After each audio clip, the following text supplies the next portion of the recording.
Hi, my name's Greg. I'm with the Sunlight Foundation, and we're going to do an unboxing video. We're going to unbox the updated implementing guidance for the American Recovery and Reinvestment Act of 2009. Here it is. These are the updated guidelines that the Office of Management and Budget has published to the agencies, giving them information of how to implement the various requirements inside of the American Recovery and Investment Act. First thing that we notice is that this comes in at a healthy 174 pages. That's almost 3 times as large as the original implementation guidance issued by OMB.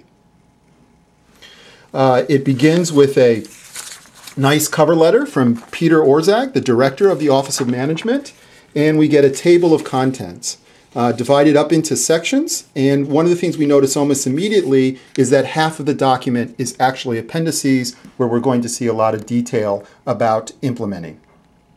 The guidance document broken out into its different sections and appendices. Okay, so the first thing we want to point out here is section 1, and in particular, what are the most significant updates since February 18th?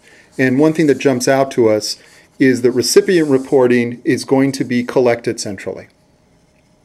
Those interested in transparency and accountability are going to be most interested in Section 2, which are the agency plans for public reporting.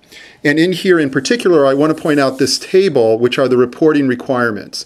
These 8 different listings are the type of reports that agencies and major awardees are going to have to make, as well as some information about the period. I'll include this, but one of the things we also have is a further definition of the terms that are going to be required. So we are beginning to see some standardization of terminology.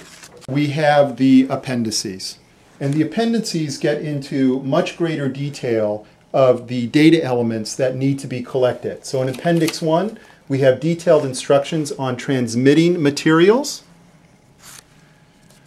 In Section 2, we have further definition around the /recovery web pages. Appendix 3 addresses the program plan requirements.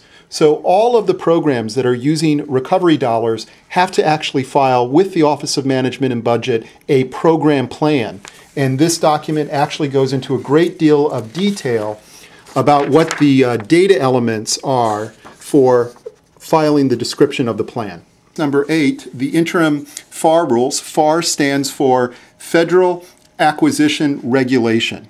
So there are several cases that are actually defined inside of the FAR that have been published on March 31st in the Federal Register for information associated with tracking jobs and other recovery data. Well, that's it. Those are some of the highlights that I wanted to point out from unboxing the OMB's updated implementing guide for the Recovery Act.